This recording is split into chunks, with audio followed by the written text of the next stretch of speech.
Welcome to the Metaphorosis magazine podcast, your home for beautifully made speculative fiction. The magazine is edited by B. Morris Allen, and I'm your host, Matt Gomez. This week's story is In the House of Geometers by David Cleden.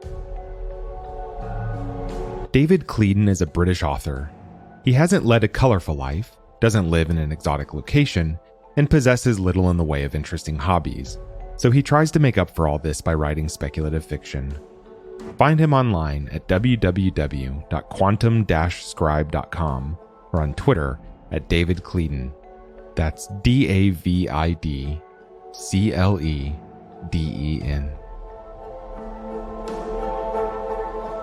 Let's jump in.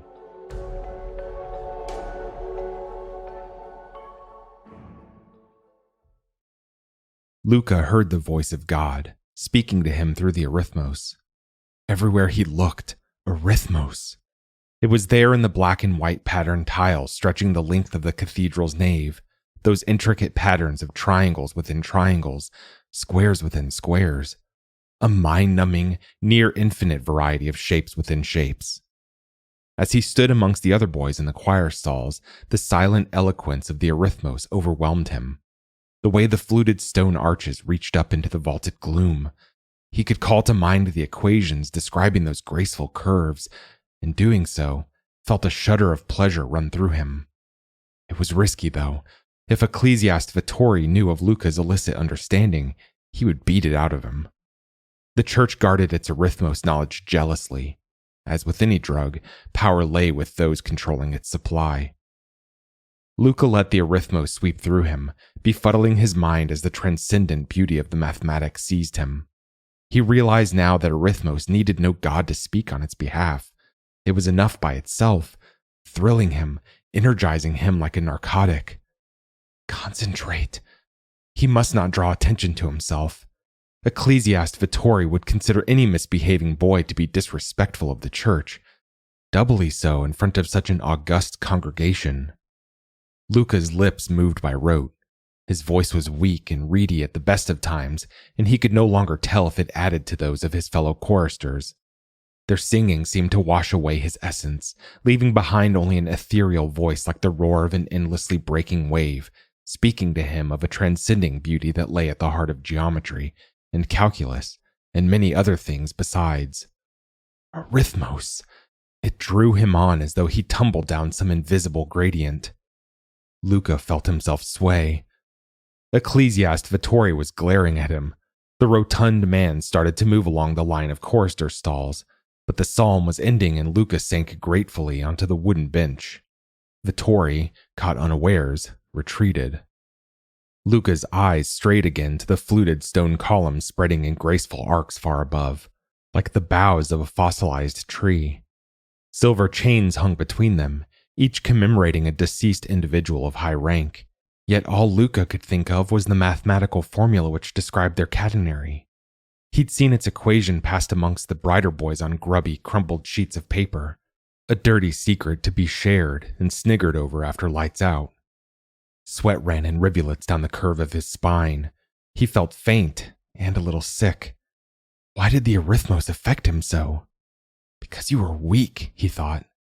He knew that in the chapel of Cartesia, a brooding, heavily shadowed side chamber off the nave, there hung a painting by the much-admired 3rd century artist Flavali, unquestionably the greatest work of his lifetime, and perhaps, some said, of all time.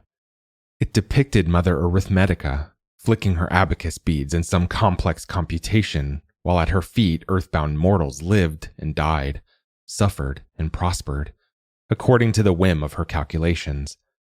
Visitors sometimes came to the chapel to quietly contemplate the grace and beauty in its artistry. Luca, too, had stood before the vast canvas, scarcely aware of the minutes slipping by. Yet that was as nothing to the effect Arithmos stirred in men's hearts. Except for a stunted few, there wasn't a man or woman who didn't respond to the allure of elaborate geometric patterns, or the intrinsic beauty found in an elegant proof. For some, it was a kind of intellectual ecstasy. But for those without sufficient self-control, it could become an addiction. Arithmos commanded an attraction 100 times more powerful than that produced by mere canvas and pigment. The brain craved that stimulation as though it were a powerful drug. This was, Luca supposed, simply the way people's minds worked, intoxicated by the elegance of geometry, algebra, and equation. And it served the church well. The drip feed of arithmos in worship day sermons ensured a congregation's devotion. But Luca craved more than the church would permit, drawn inexorably to greater knowledge the way a flame captivated a moth. His head filled with a rushing noise. His hands were shaking. Get a grip! He noticed a woman in the front row of the congregation staring at him. She was young, and her elfin features quite striking, but there was also something hard and glacial in her expression.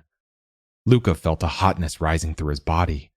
He glanced away, but each time his eyes slid back, she was still watching him. Think of the damn patterns then, he told himself. Tessellations. There, he'd used the word, that dirty and perverted expression, and didn't care that he had, though he would never dare do so aloud.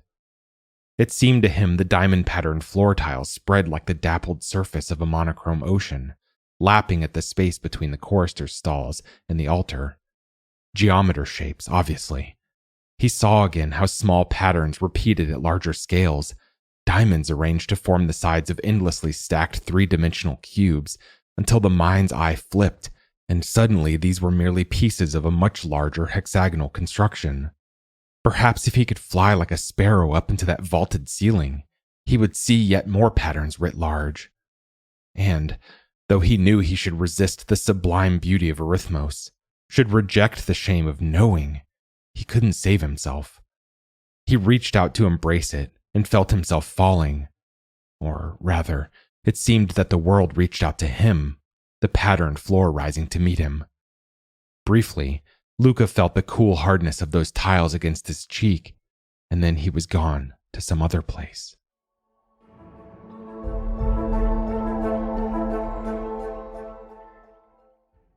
The stench that jolted him back to consciousness brought vividly to mind all the very worst kinds of decay and putrescence, as though some evil creature had crawled up his nostrils and died there. He lay on the cold stone floor of the sacristy. Vittori stood nearby, face contorted with rage, but it was the woman from the congregation who stood over him, recapping a bottle of smelling salts. A touch of heat stroke, perhaps, she announced to the room. Give me some space to attend him. At her icy stare, Ecclesiast Vittori frowned and retreated, though he lingered in the passage outside. My name is Coriola, she told Luca, making a play of loosening the tunic around his neck, although the air was cool enough in the sacristy. She leaned closer so that they could not be overheard. So, you have some talent. She raised an eyebrow. An affinity for arithmos. That's unusual for someone so young. He felt himself flushing. I don't know what you mean. She smiled, as though seeing right through his lie. I watched you. You were drinking in the arithmos, weren't you? You allowed its beauty to swamp your mind. Be careful. I've seen untrained minds become addicted to arithmos all too easily. It will take everything from you, if you let it. Luca said nothing. Her dark eyes held him prisoner, and he found it impossible to look away. I wonder, have the Ecclesiasts recognized your talents yet? She gave a little laugh, bright and brittle. The church is adept at subduing its congregations with the soft caress of arithmos.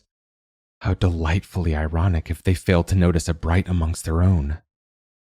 I obey the true computations of the church, Luca mumbled, the rote words coming easily. Mother Arithmetica grants us a glimpse of her wondrous gaze through her teachings of arithmos. He wondered if Vittori really was out of hearing range. If there were to be beatings later, better that they were swift and merciful. Of course. She patted his arm and stroked his hands in a matronly sort of way. Leaning in close again, she said, The church closely guards arithmos knowledge for one reason only. Its power and influence in the city depend on it, but the power can be broken. There's more to arithmos than you've ever dreamt of, more than the church will ever admit to knowing. Knowledge of such sublime elegance and ineffable beauty that it can drive a person to the edge of insanity. Things that might just satisfy the yearning I see inside you." Her voice became almost inaudible. "Dark equations." She stepped away and was gone. Luca became aware of something pressed into his palm, a square of card. He had enough presence of mind to slip it into his tunic before Vittori could see. Later that evening, after his beating had been administered, neither swift nor merciful as it turned out, he took out the card and held it in a beam of moonlight shining through the high dormitory window. The House of Geometers. The address given was an unfashionable quarter of the city. He listened for a while to the sound of the other boys, their snores and grunts and soft breaths coming like sighs. Carefully, Luca tore the card into tiny strips, destroying all trace of the printed words. But the address was seared into his memory, and that was all he needed.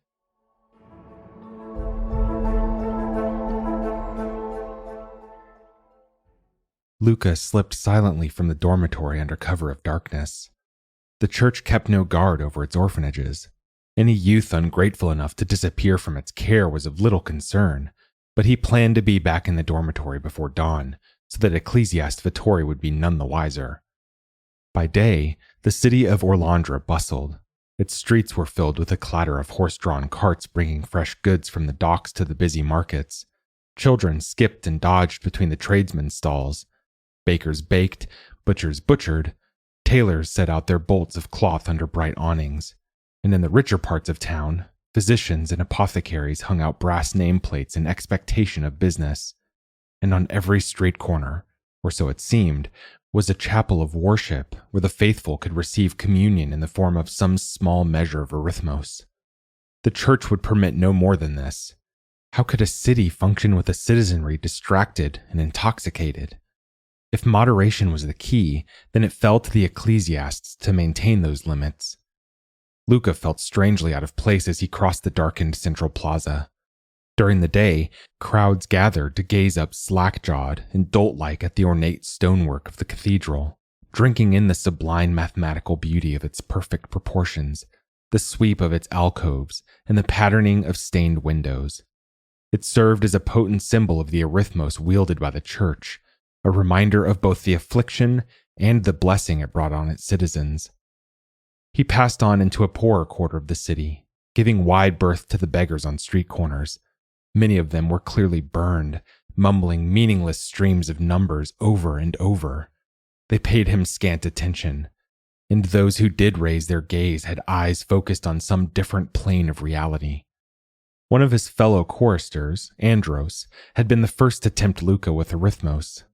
They had sat together one day in the shady cloisters, Andros boasting of knowing secrets, as the older boys were wont to do.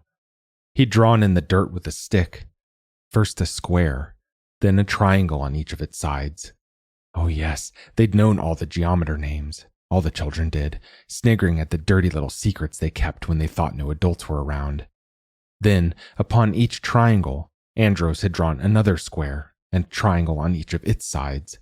Squares and triangles, triangles and squares, on in a never-ending pattern, the clouds of dust rising as his stick scraped in the dry earth. Luca had felt his eyes bulging. It was the most beautiful thing he had ever seen. All those geometer shapes nestling together and not a single space between them, as though the entire world could be swallowed by this endlessly repeating pattern. What was there to stop it? What boundary could be drawn? Then he saw the glazed look in the other boy's eyes as his stick danced and scratched, the flecks of spittle on his lips and the sheen of sweat on his brow. Only when Luca knocked the stick from his hand did he lay back spent, a vacant grin on his face. "Do you see? Do you feel it?" Luca had been scared. He had scuffed his feet in the dirt, erasing the patterns before either of them could lose themselves entirely. "Desolation," Andros whispered, and the unfamiliar word sent shivers down his spine. The illicit thrill of it seemed a distant memory to him now, mundane and tepid arithmos at best, but this woman, Coriola, had promised more. She had promised him dark equations. The address proved hard to find. 3 or 4 times he must have passed the little archway cut into a high, featureless stone wall, mistaking it for some service passageway or tradesman's entrance. Eventually, he noticed a small brass plaque above the arch, where it was easily missed. House of G.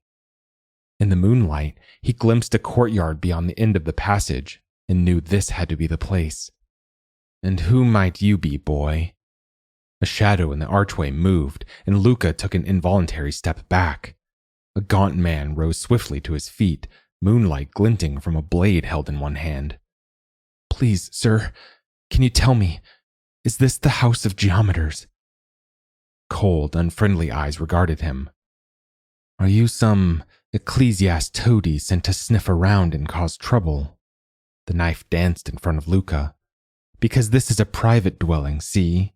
And properly God-fearing. Be on your way, boy. A lady came to chapel. Coriola?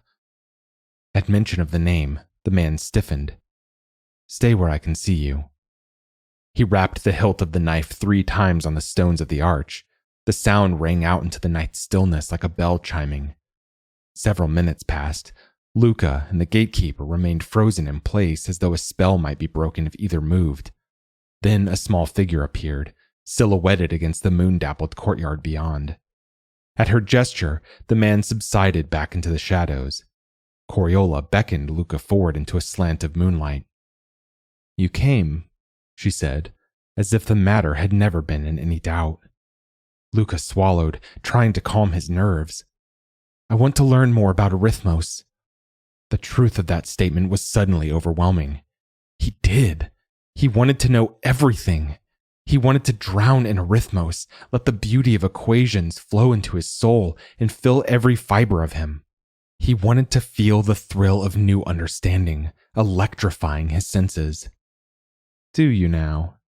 Coriola sounded amused. She spoke quietly, but there was a hardness in her voice that echoed from the stone archway. That would mean giving up the only existence you've ever known. Arithmos will consume you, if you let it. The addiction has driven many people into madness. Learning is one thing, but the hardest lesson is stopping Arithmos from destroying you. Then I'll learn how to control it.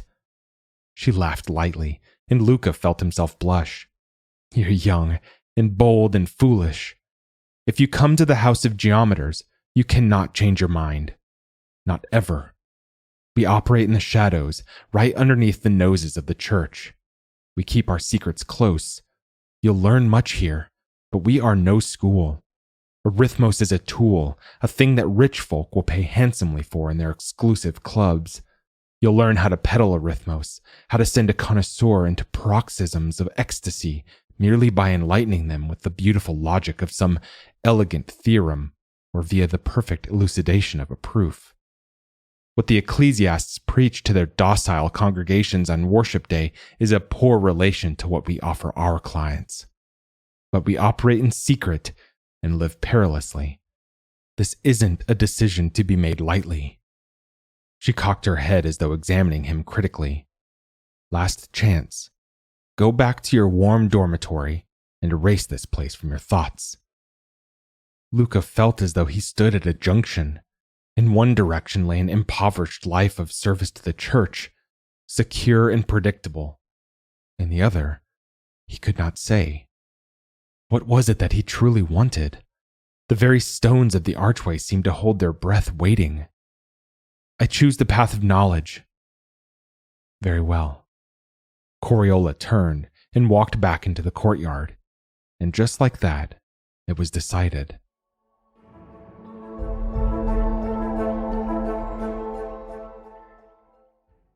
Luca came to the House of Geometers with nothing but the clothes he wore and a burning curiosity. Coriola would not allow him to return to his dormitory. By evening, choral song, doubtless Ecclesiasts Vittori would be cursing him for the damnable inconvenience of his absence. But he would not be missed.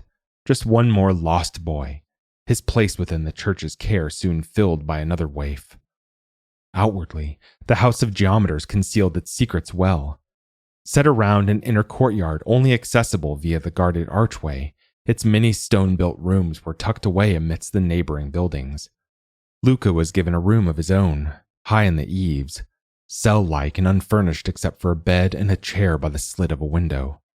A dozen boys and girls of mixed ages occupied similarly Spartan rooms in various wings of the building, but they were not encouraged to socialize outside of mealtimes.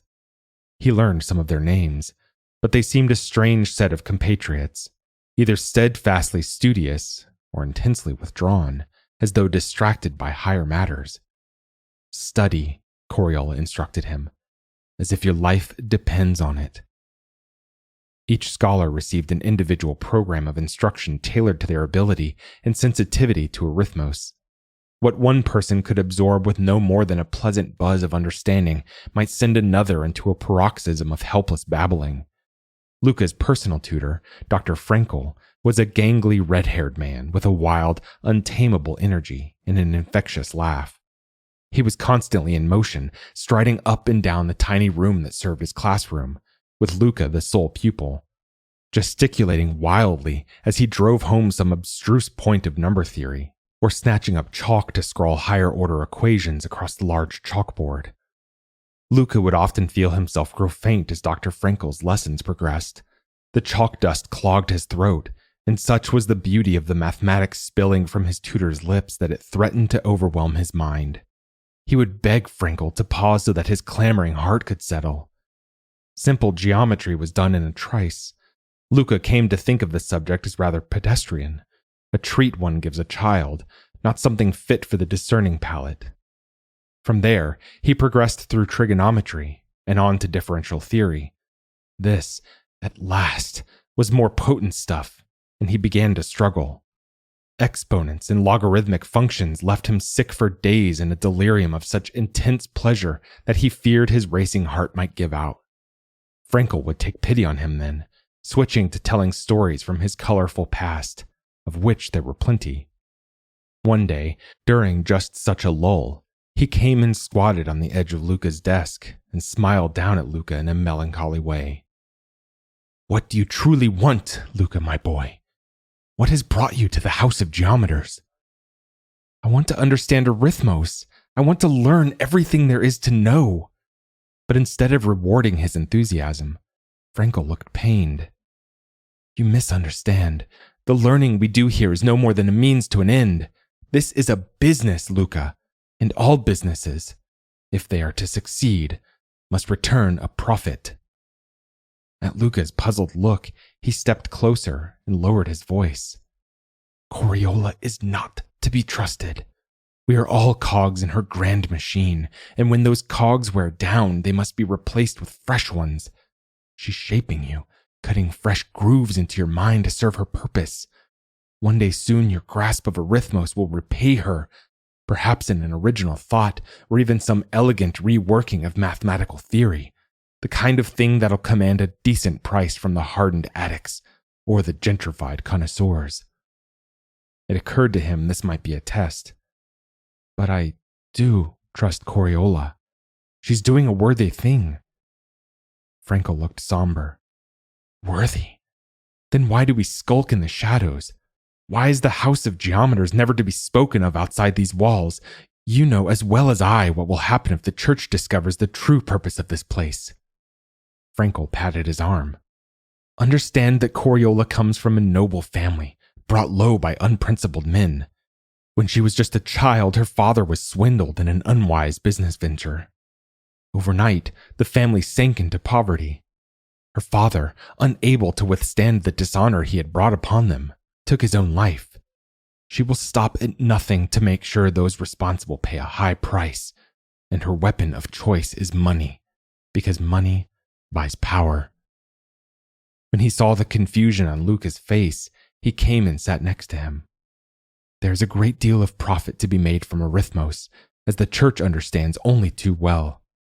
Through the profits it has amassed, the House of Geometers has invested in many properties throughout the city, hidden behind false names and secretive accounts.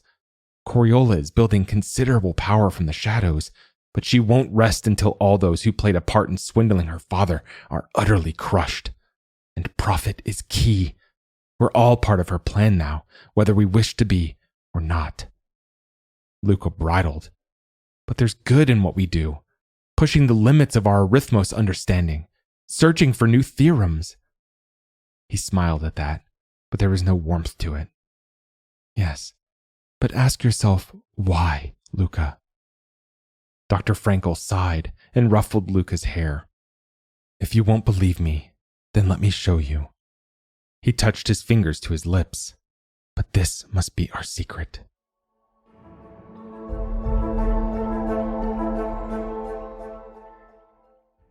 They heard footsteps approaching, slow and measured. Then the scrape of boots across a stone step, the rustle of garments being gathered in, and finally a grunt as a heavy body lowered onto the stone bench on the other side of the partition. Luca remained still and quiet as instructed, hardly daring to breathe. Frankel, dressed in purloined Ecclesiasts garb, was pressed close in the darkness of the confessional, close enough so that Luca could feel the man's heat radiating off him. Beyond the partition, a man spoke in a low, rich voice. By the sanctity of Mother Arithmetica, I come before you to confess my sins in the hope of forgiveness. Then through hope shall you be granted absolution, Frankel intoned. There was a coded signal in this exchange, a tacit understanding passing between them. A moment later, a silver coin poked through the slats of the confessional, dropping silently into Frankel's cupped hands. It was followed by another, and another. 5 in total, a not inconsiderable sum. Perhaps Frankel had been right. Luca was beginning to appreciate how much coin Coriolis trained scholars could draw in, and how wide the network might extend. Frankel began to speak in a low voice, reciting some basic tenets of number theory. The unseen man beyond the partition gave an occasional appreciative murmur. Frankel nudged Luca, indicating that he should stop up his ears with the cloth plugs brought for that very reason. But there was no need. This was just basic fare. Luca basked in a warm tingle of pleasure running through him as he listened to Frankel's recitation, certain it was nothing he couldn't handle. When Frankel began to speak of higher-order arithmos, discoursing on hyperbolic series and recounting parametric equations, the murmurs from beyond the partition turned to groans. Frankel pressed on relentlessly, a steeliness entering his voice as though he himself were fighting to maintain his composure. Luca found the wondrous beauty of the arithmos carrying him along. He really ought to plug his ears before it overwhelmed him, but surely just a little more couldn't hurt. The unseen man seemed to be thrashing about on his bench, his groans becoming louder. Luca felt sweat run freely down his body in the oppressive darkness, waves of arithmos breaking against the shores of his mind. Oh, the sweet agony and ecstasy of understanding. Seemingly from far away, he heard the man give a loud cry as if in throes of orgasmic climax, but a black cloud was sweeping through Luca's brain, darker and more potent than any caused by the mere absence of light. The world shrank to a very distant point. Then Frankel must have carried Luca the entire way back to the House of Geometers, because he stirred only as they turned into the archway. Frankel set him gently on his feet, steadying him with an arm. He looked exhausted and pale, and Luca wondered what his tutor had risked in getting him back. Safe now, Frankel muttered. But that was a stupid thing you did. Some movement made them both glance up at the same instant. Across the courtyard, standing in the shadows, Coriola waited for them. Her eyes were colder than Luca could remember, and her face was filled with fury.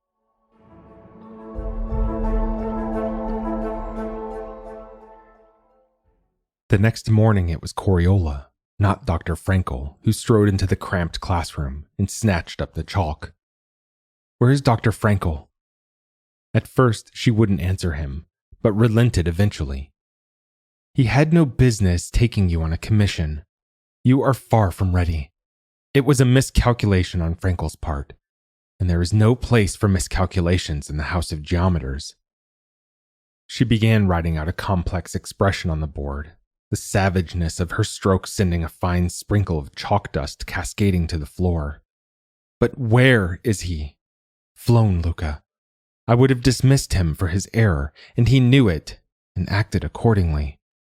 If he has any sense left, he will vanish into the city's shadows and never cross my path again." Luca had a vague notion that he might search for Dr. Frankel. The man had treated him well, cared for him even, in a way that no one else ever had, and Luca missed their companionship. But in a city as vast as Orlandra, he had no idea where to begin the task. And Coriola kept him busy, working him harder than ever, until gradually the Arithmos pushed such thoughts from his mind. So it was left to Coriola to take him deeper into the universe of Arithmos, further than he had ever dared go before, into a land of inverted matrices and Laplacian transforms, and much more. Each session filled his mind until it overflowed, often leaving him slumped against the desktop, the blood in his veins thrumming with the beauty of it. He missed Frankel's laughter and his boyish energy, though. "Enough Arithmos. The most important lesson I can teach you now is control," Coriola told him one day. "Learn how to compartmentalize your Arithmos knowledge. Separate out the pieces, then build strong walls to contain them. Think of them as wild animals in a zoo. Each must be kept caged and isolated. Learn how to do that, and you can master all of Arithmos in time. Perhaps even push against its boundaries, and still keep your sanity." She showed him how. He learned how to build his mental walls. Progress was painfully slow at first, because their foundations had to be strong and deep, and it took discipline. One weakness, one flaw, might lead to catastrophe. If his mental barriers failed, the torrent of Arithmos unleashed into his brain would surely drive him mad. That hardly mattered to Luca. Fresh Arithmos knowledge was what he craved. "Teach me something new," he pleaded, hearing the addict's whine in his voice and not caring. But she would not, insisting they spend more time building his mental walls a little higher, a little stronger. "You're not ready. When will I be?" She just laughed at that, and he felt himself blush.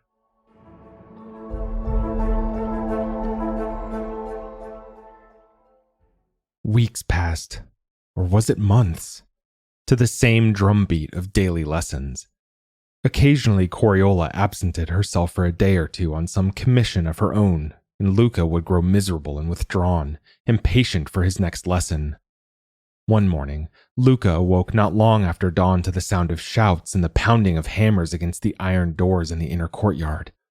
Then, heavy-booted footsteps sounded on the stairs, and two thuggish men dragged him out into the courtyard, lining him up next to a dozen other sleepy-eyed youths. Coriola, looking flushed and angry, was held to one side with her arms bound, guarded by two more men.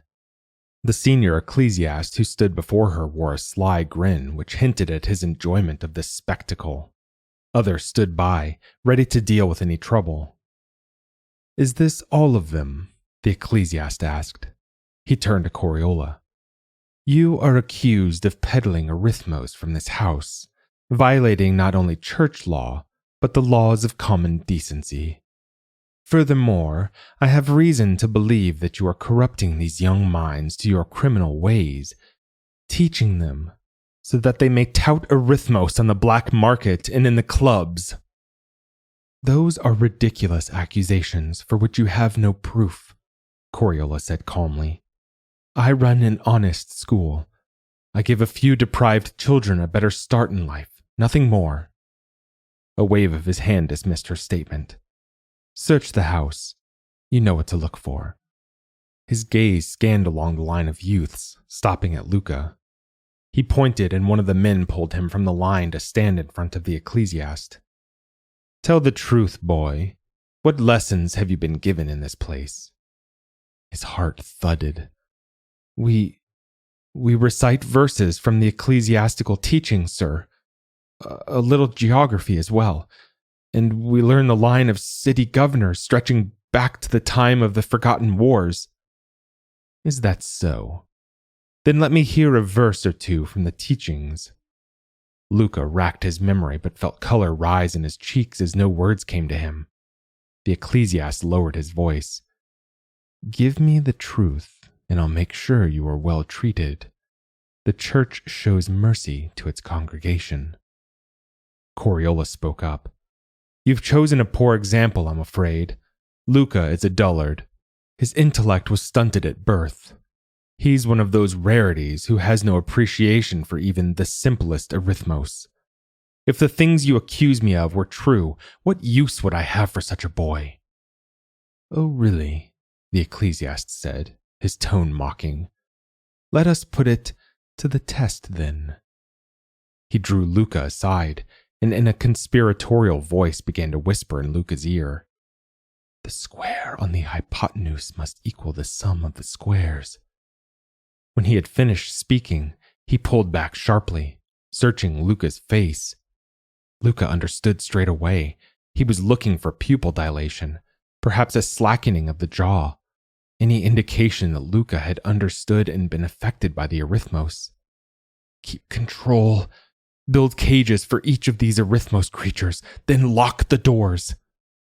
He kept his expression blank, a vacant gaze fixed on the Ecclesiast as though he were every bit as dull-witted as Coriola suggested. The Ecclesiast sighed and beckoned again. A shabby figure dressed in little more than rags was dragged into the courtyard. A hooded cloak kept his face in shadows, but it was apparent this was one of the burned. The man giggled and muttered to himself in a queer, strangled voice. His gaze wandered wildly about the place like some startled bird, and one questing hand reached out as if to explore Luca's face, until the Ecclesiast slapped it away. Luca had never seen a true burned man before. There could be no doubt his sanity was damaged beyond salvation. Far worse than those brain-addled beggars on street corners, rocking on their heels and talking animatedly to unseen companions. The Ecclesiast withdrew a crumpled sheet of paper with tight-packed lines of symbols scrawled across it and pressed it into the burned man's grasping hands. Read it. To the boy. Luca felt the man's breath, hot and rank, against his cheek. The burned man began to read what was written, while everyone else shuffled away out of earshot. His sing-song voice wavered and trilled as he recited complex arithmos expressions. Some were familiar to Luca, and he welcomed them as he would old friends, but many were not, and a part of him marveled and rejoiced in this new knowledge, sending him giddy with pleasure. One such equation was at once both astoundingly elegant in its simplicity, yet combined in an astonishing range of fundamental expressions. The burned man read precise descriptions of each term and their relationships, dribbling more than a little as he did so. Fireworks went off inside Luca's mind. Sparks danced and shimmied within his skull. He felt hot and itchy as though in the grip of a sudden fever. Hold it fast. Separate and compartmentalize. Luca fought against the ecstasy washing through him. He must build those walls high within the compartments of his mind and bar the doors. All the while, he fought to keep his face impassive. The Ecclesiast waved away the burned man, his eager gaze searching Luca's face for a reaction. Coriola's gaze, too, was focused intently on him. Well? The Ecclesiast demanded. Luca swallowed, willing himself to appear slow and befuddled. I could perhaps try to recall a verse from the second book of Laments, he offered. If that pleases you, sir. The lady does her best to teach me, but I know I am slow to learn. The Ecclesiast muttered an oath and turned away. Their search found nothing, except for a scattering of religious texts and some well-worn school books. The chalkboards had all been scrubbed clean, as they were at the end of every lesson. Coriola knew better than to make elementary mistakes. It would seem, the Ecclesiast told Coriola stiffly, that I have been misinformed. However, you can be certain we will be watching this place closely from now on. Afterwards, Coriola spoke to Luca quietly. You did very well, giving no sign of recognition. It's clear they have nothing linking him to the House of Geometers beyond rumor and supposition. Who? Coriola gave a cold little laugh. You didn't recognize your former tutor. Well, perhaps it's no surprise. He is a shadow of what he once was. Luca stared at her in horror. That had been Dr. Frankel? The burned wretch? How could such a transformation be possible? Scarcely a month had passed since his sudden departure. Now that he thought of it, though, there had been something familiar in the eyes. A black thought rose up. How did he become burned in such a short time? Was this done to him somehow? Coriola held his gaze. A flicker of emotion crossed her face, quickly replaced by coldness. He brought it upon himself.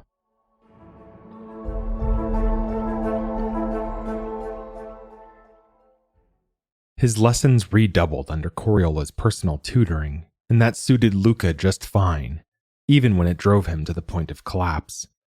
Coriola was an exceptionally gifted mathematician. Her store of knowledge was vast, all of it clearly contained within her head, because she never referred to written notes. There were days when he found her tasks near impossible. She tested him with problems so knotty and convoluted there could be no possible answer.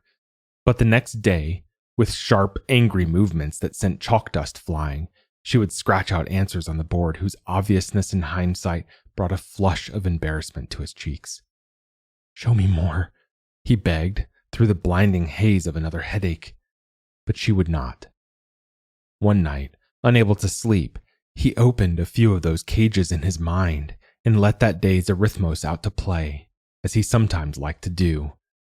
The next morning, though, he was tired and slow-witted, and Coriola, guessing the truth, berated him. "Then teach me more," he pleaded. "I'm ready." "You are not ready yet. You're young and foolish," she snapped. "And you are old and slow." Coriola became very still, her expression unreadable, and that was somehow worse than the anger he'd expected. Not that it made a difference. He'd be banished to his room now, or his lessons canceled for the week as punishment. Instead, Coriola turned back to the chalkboard and began writing out the terms for a statement of equivalence he didn't recognize. "Then find a proof for this conjecture, if you are half as talented as you clearly think you are." And with that, she left. Luca stayed at the chalkboard late into the night. He missed the evening meal and thought nothing of it. He worked through a box of chalks as he scratched and erased, following up idea after idea. He would show her. Still, the problem frustrated him. Just when he thought he saw the glimmer of possibility, it would slip from his mind and wriggle away like an eel in the mud. At last, exhausted beyond what his body could tolerate, he set his head against the desktop. To the rhythm of a pounding headache deep within his brain, he slept fitfully. Coriola didn't appear for their lesson the next day, or the next. Luca worked on, at times despairing, and at other times exulting in some small breakthrough as he brought forth selected pieces of his arithmos knowledge. He would rise to meet her challenge. He would prove himself to her. Yet always the answer seemed just beyond reach. He used all the techniques and methods Coriola had shown him, and still the proof he sought eluded him. How many times now had he driven himself down a dead end of reasoning? Each time, he would have to erase a dozen or more steps of logic and begin approaching the proof from a new direction. On the fourth day, he awoke in the gray pre-dawn light. He had passed another night consumed by arithmos, his brain too numb to bother returning to his bed. Now he became aware of another person in the room. He raised his head and saw Coriola.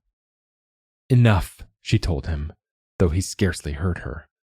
There was something pawing at the back of his mind, like a dog seeking his master's attention. Something important. Something he needed to remember. How strange he had managed to sleep at all. Exhaustion counted for nothing when the thrall of arithmos seized him. And yet he had slept. And soundly, too, at least for a few hours, judging by the candles which had all burned down to a smear of grease. Why had he allowed himself to sleep? Because he was done. Mother Arithmetica, he was done. "Go back to your room, Luca. You're finished here." Finished? Yes. With a final burst of brilliant insight, he had found his proof. That final iteration of his work was right there chalked upon the board, spilling onto the stone walls and long lines of equations. Only then had he allowed himself to sleep. "I have your proof," he said, struggling to maintain his composure. "The conjecture is solved." "Luca, stop this insanity right now. Your mind is too full of arithmos. I see now I was wrong to taunt you with this impossible challenge." "Look at the board," he said quietly. "Study the walls. You'll find no errors." "Luca, there is no proof to the problem I set you. The whole point was to frustrate you. I wanted to punish you by setting a problem long known to be insoluble. That way I hoped you might understand your limitations." "Look at the board!" he bellowed. Coriola flinched.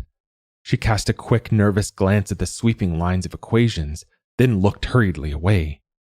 "There is no proof," she hissed, pushing him back down in his seat. He found he lacked the strength to resist. "It cannot be solved." "But She slapped him, and the sting of it stunned him into silence. "I admit I thought your futile attempts at a solution might prove profitable. There might be a few elegant lines of logic in your attempts, the kind of thing that connoisseurs would pay handsomely to amuse themselves with. Because that's the real problem, Luca. The supply of arithmos is finite. Clever, eager minds such as those connoisseurs grow weary of the too familiar concepts. The arithmos loses its luster, its potency. There is no ecstasy to be had from the mundane.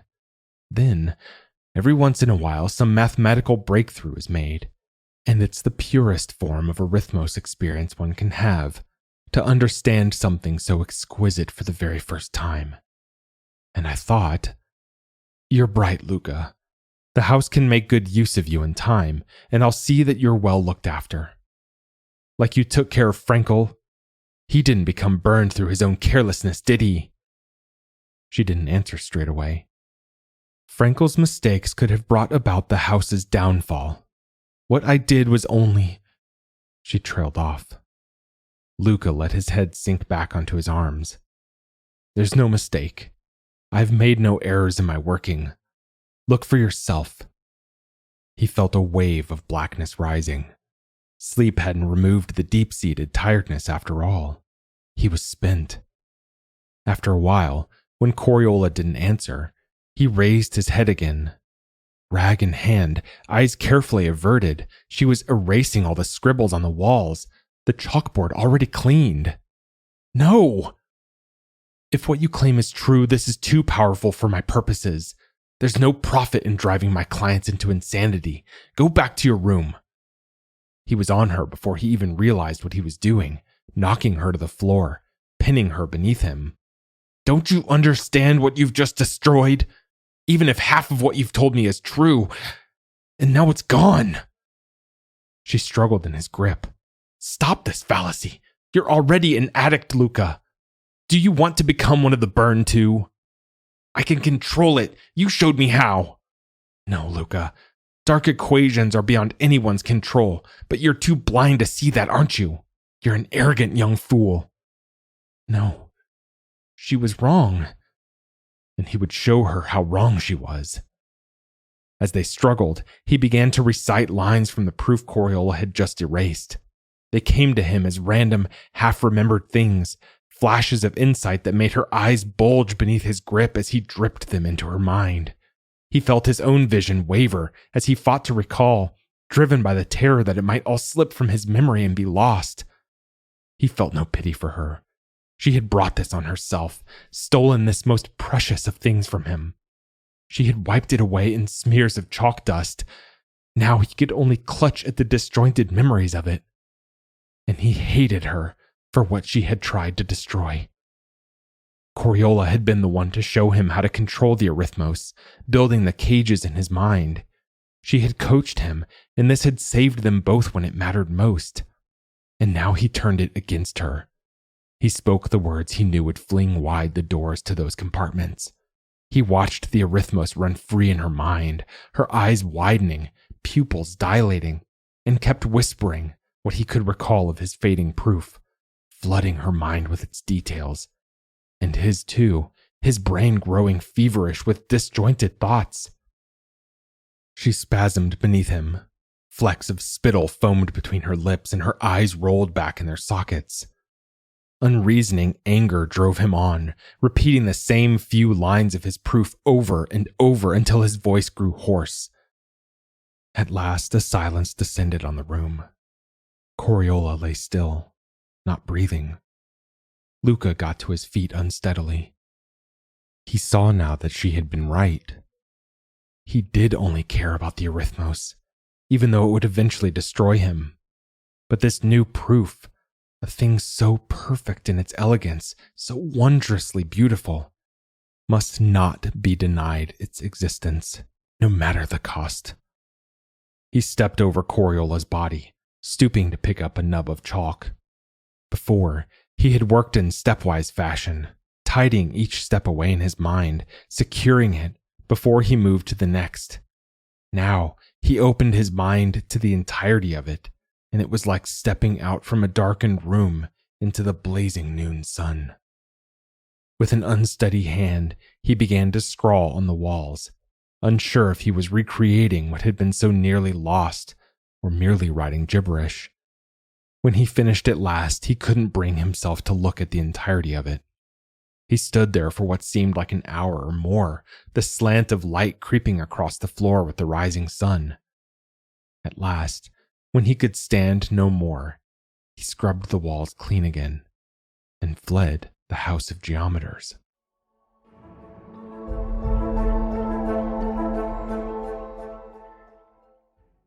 With the passing months, Luca had found concealment in the vast swaths of forest westwards of the city, but the living was hard. Now and then, small mammals blundered into his flimsy snares, for which he was grateful, and there were berries to be scavenged from thickets, and edible roots to be dug up and boiled to a bland paste. But now the days were growing colder and shorter, and the forest possessed a stillness that unnerved him. That quietness amplified the little background noises, animals scurrying in the undergrowth, muted birdsong in the pine trees, whose upper branches shivered in strengthening winds from the east. It was as if the forest held its breath, waiting for something, like the moment of stillness before the jaws of a trap spring shut. Luca watched the other man stirring their cookpot in the campfire's smoldering embers. The fire was carefully banked so that it gave out no smoke column, which might betray their presence. The figure seemed broken, his cloak tightly wrapped as if to ward against the cold, despite the sun's warmth this morning. But better broken than burned. Luca had noticed small signs of improvement in his companion these last few days. His nighttime ravings had diminished to a gentle burbling, and now there was even a flicker of intellect in the man's stare, as though something was trying to push through thick layers of confusion. He wondered again at the impulse that had led him back to Dr. Frankel. Luca had fled the city, fearful of what uses the Ecclesiasts might put him to once they learned of his true abilities. Yet something had compelled him to venture back into the cathedral grounds, and he had stolen the man away under cover of darkness. Frankel had come willingly, meek and compliant as a child. What had possessed Luca to do that? At the time, he had convinced himself it was an act of compassion, settling a debt owed to the former tutor who had taught him so much. Lately, he wondered if there might have been darker motives at work in his subconscious. Every now and then, snatches of his proof bobbed to the forefront of his mind, like rotting corpses rising to the surface of a lake. He thrust them back into the darkness, of course, but he could feel them circling, ever present. Luca took his place by the fire. His traps had been empty again, and the hollow hunger pains in his belly were a constant reminder that they must act soon. A shaking hand reached out for his. He gripped it, making soothing noises until Frankel settled again. "Should we go back?" Luca asked quietly. Frankel's lips ceased their convulsive twitching, and Luca saw something new in his expression. A gleam of excitement? Fear? By now, they could have put 200 miles between themselves and the city. Yet when Luca had climbed to the top of a ridge just that morning, there it was, the dark outline of Orlandra on the horizon, no more than 30 miles distant.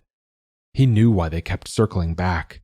They wouldn't find any Arithmos scholars amongst the simple folk in the scattered forest villages or the farming communities beyond. No one he could learn from in those quiet backwaters. Yet each day, he felt the need for fresh Arithmos stirring inside.